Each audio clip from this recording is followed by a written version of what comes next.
The 2025 NBA offseason could be one filled with some surprising and potentially tough news for Boston Celtics fans, especially when it comes to one of the franchise's most beloved veterans, Al Horford. Rumors have been swirling lately about Horford possibly drawing significant interest from other teams around the league, most notably the New York Knicks. And if you're a Celtics fan, just hearing that can feel like a punch to the gut, because Al Horford is more than just a player to this team. He's a legend, a leader, and someone who has been a huge part of Boston's recent success.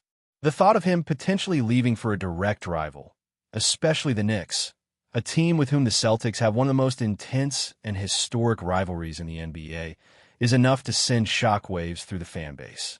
The buzz really picked up after ESPN's NBA insider Tim Bontemps, who's known for breaking some of the biggest stories, floated the idea that Al Horford could be an ideal fit for the Knicks as they look to get past their recent playoff disappointments. The Knicks have been close, but haven't yet broken through to win the Eastern Conference or make a serious finals run. Adding a veteran like Horford, who brings leadership, high basketball IQ, and solid production on both ends of the court, would be a strategic move for them. Bontemps made it clear that, given the current situation in Boston, Horford might be more available than Celtics fans had hoped just a few weeks ago. He pointed out that it might not make as much sense for Horford to return to Boston, considering how the Celtics roster and salary situation are shaping up. On top of that, there's a personal connection too. Horford is a longtime friend of Karl Anthony Towns, who plays for the Knicks, and they've played together on the Dominican national team for years. That kind of chemistry can make a big difference.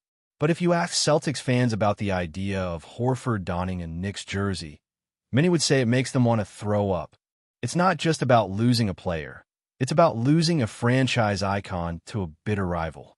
And that would be a harsh first impression for Boston's new ownership, led by Bill Chisholm, who's a lifelong Celtics fan himself. Letting someone like Horford walk away, especially to the Knicks, would definitely sour the mood among fans looking for optimism and progress as the team enters a new era. The Celtics ownership deal isn't fully finalized, and formal control won't switch over until 2028, but Chisholm is already involved behind the scenes. Most expect him to push hard to keep Horford in green, if at all possible. From a reputation standpoint, letting Horford leave for New York would be a major misstep. Still, while it's possible Horford won't be a Celtic next season, if he does leave, it's almost a given that he won't be wearing blue and orange in New York. Horford himself has spoken about his future, and while he hasn't fully committed to retiring, he has expressed a desire to return to the NBA next season. Even though he's approaching 40, he's still effective on the court. His numbers have dipped a bit from his prime, scoring around 9 to 10 points per game recently, but he still logs about 25 minutes a night and contributes on both ends. Yes, he's on a bit of load management, and sometimes he gets switched on his smaller, quicker guards in pick-and-roll situations, which can cause some defensive issues. The Knicks, for example, exploited that with Jalen Brunson during the playoffs. But as a defender against big men and a floor spacer who can hit threes, Horford still offers a lot. In the postseason this year, especially during the Knicks series, he played heavy minutes, over 30 per game, despite some health setbacks on the team, like PORZINGIS dealing with illness. Horford's ability to shoot nearly 40% from three in those playoffs showed he can still stretch the floor effectively, making him a valuable piece for a Celtics team that likes to launch from deep. From a basketball standpoint, he absolutely deserves to be back. Can he handle playing 35 minutes a night for an entire 70-plus game regular season? Probably not. But that's where the Celtics roster construction will come into play. Ideally, they shore up the front court depth to ease that load on him. Looking back at Horford's past moves, like his 5-year stint with the Philadelphia 76ers about 5 years ago, which was clearly a lucrative deal for him, the current situation feels different.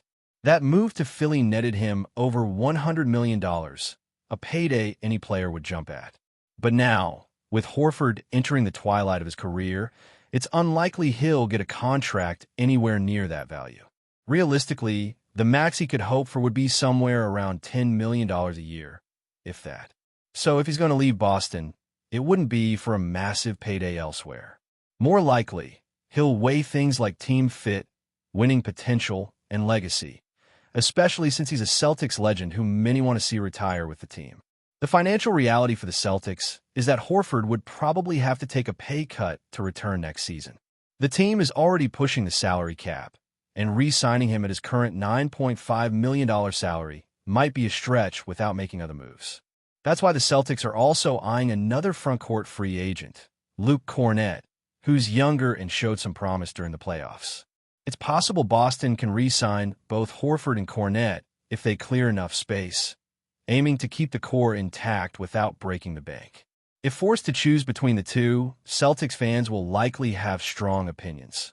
Horford for his veteran leadership and playoff experience, or Kornet for his youth and potential upside. Both bring different things to the table, and the front office will need to weigh what fits best with their long-term vision. To make these re-signings feasible, Boston has to manage its salary cap cleverly. The team is currently projected to spend about $230 million next season, which puts them roughly $22.5 million over what's called the second apron. The second apron is a salary cap threshold that triggers extra luxury tax penalties if a team stays over it for multiple seasons. And those taxes can get brutally expensive. We're talking potentially $500 million over the next couple of years if the Celtics don't find a way to get under that limit. Getting under the first apron is even more unlikely, but the second apron is the more realistic target for now. Hitting that mark allows Boston some financial flexibility to make moves and sign key players without the crushing tax penalties. That brings us to the trade market, where the Celtics are expected to be very active. One of the looming questions is the fate of Jrue Holiday. Holiday was a crucial part of Boston's championship run last season, and many fans would love to see him back. However, he's now 34 years old and carries a hefty salary, which might not be ideal for a team trying to balance contending now with financial flexibility for the future. Given this, it's increasingly likely that Holiday has played his last game in Boston and could be traded to a team with championship aspirations who can afford his contract. One trade scenario that has gained traction involves the Dallas Mavericks. Chris Forsberg from NBC Sports Boston laid out a potential three-team trade where Holiday would head to Dallas. The Celtics would receive Daniel Gafford, and P.J. Washington would come back to Boston, with the Nets also involved in the mix to make the numbers work. The Celtics would shed about $18 million in salary in this deal, which would be a huge relief for their cap situation. Gafford is on expiring contract and would bring front-court depth and defensive toughness, while Washington offers a young, versatile forward who could fit well alongside Boston stars. While Boston wouldn't get a blockbuster return in this deal, the salary relief and added pieces could be invaluable. PORZINGIS, who carries a massive $30 million salary, is a tougher nut to crack. His health has been inconsistent, and his trade value is at an all-time low. Finding a taker for that contract won't be easy, as very few teams have the cap space to absorb such a large salary.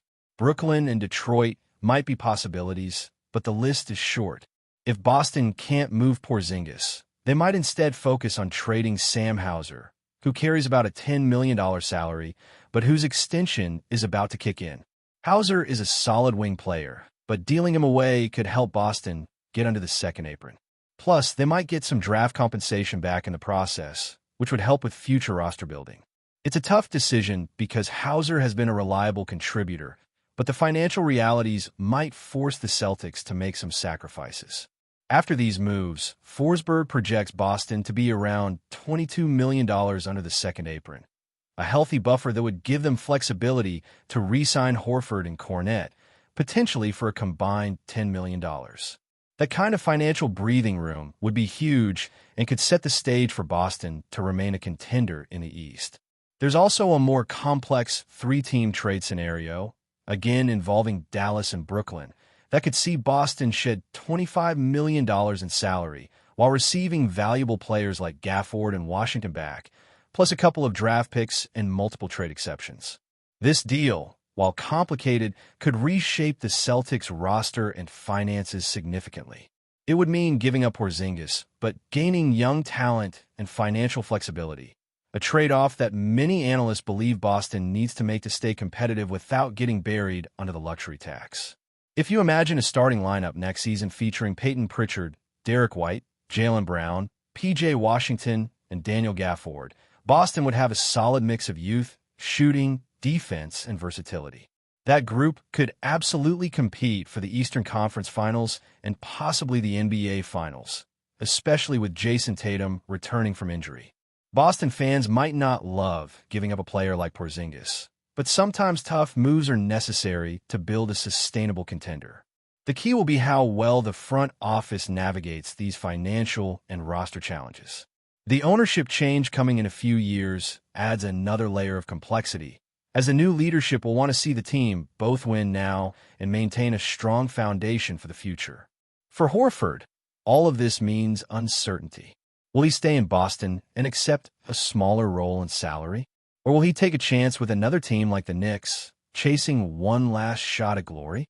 Will the Celtics front office be able to craft a deal that makes everyone happy? These are the questions Celtics fans are asking themselves as the offseason unfolds. Whatever happens, one thing is clear. The Boston Celtics are at a crossroads. They have the talent, the legacy, and the hunger to remain championship contenders. But with big contracts, tough trades, and a new ownership era on the horizon, the next few months will be critical in shaping the team's identity for years to come. Al Horford's future is just one piece of that puzzle, but it's a highly symbolic one that many will be watching closely. But before we continue, please remember to subscribe to the channel and give the video a like. Your support helps us keep bringing you the latest news about the Boston Celtics. Feel free to share your thoughts on the news in the comments as well.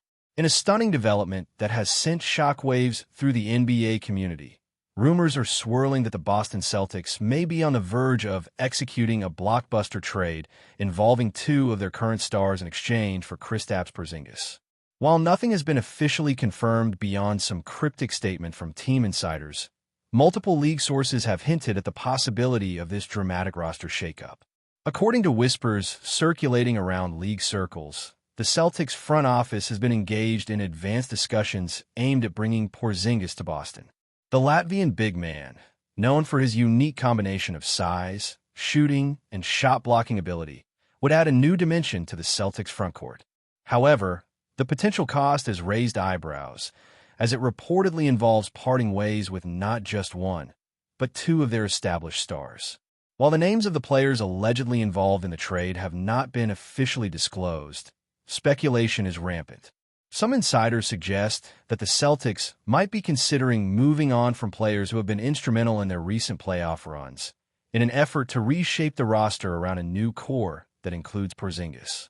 The rationale, according to those familiar with the team's thinking, is that Porzingis' skill set could perfectly complement the remaining pieces on the roster, offering both floor spacing and defensive versatility. The timing of this potential move is particularly intriguing, as the Celtics are coming off a deep playoff run and were widely considered title contenders with their current lineup. Fans and analysts alike are divided on the wisdom of such a gamble. On one hand, acquiring Porzingis could give the Celtics the kind of elite frontcourt presence they've lacked in recent years. On the other, breaking up the current core could disrupt the chemistry that has been carefully cultivated over multiple seasons. As of now, the Celtics organization has not made any public comments confirming or denying the rumors, only adding to the suspense and speculation. Whether this is merely smoke without fire or the prelude to one of the most seismic trades in recent franchise history remains to be seen. What is certain, however, is that all eyes will be on Boston in the coming days as this potential deal continues to unfold. That's it for this update. If you enjoyed the video and want to keep receiving exclusive news about the Boston Celtics, please subscribe to our channel and give the video a like. We always appreciate your comments and opinions. See you in the next video.